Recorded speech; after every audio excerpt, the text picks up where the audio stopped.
คนอยู่ข้างๆน้อยใจอยู่นายามน้องวาดคมสายตาเหมือนว่ามีน้ำสุนใจ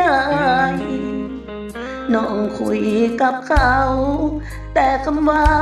ทิ่มแทงคนไกลบ่ผิดแต่อายน้อยใจอยากให้ทบทวนอีกทีบ่อยากเห็นภาพที่มันตอกย้ำไม่หนักแต่โดนประจำชอกช้ำในดวงหรือดีบ่มีสิทธิ์ห่วงแต่ประท้วงก่อนใจปนปี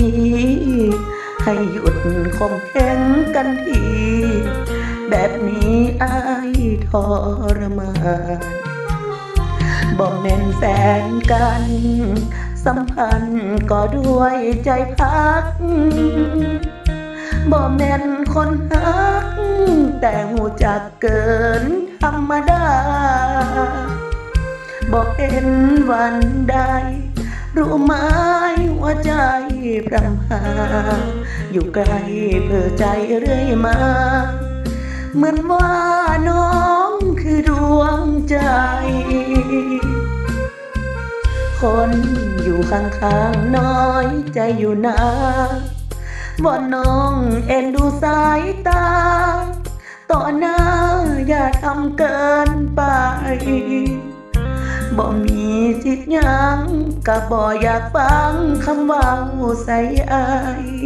หูบ่สิ่งที่เฮ็ดไปว่าเป็นจังใดคนอยู่ข้างๆ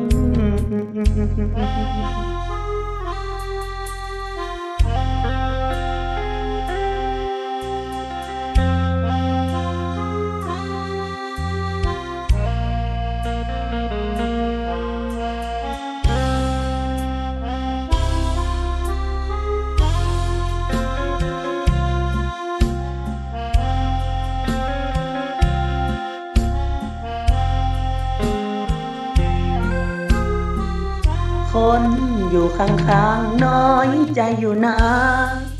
ว่าน้องเอ็นดูสายตาต่อหน้าอย่าทำเกินไป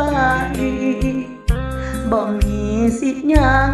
ก็บ่อยากฟังคำเว้าใส่อายหูบ่สิ่งที่เฮ็ดไปว่าเป็นจังใดคนอยู่ข้างๆ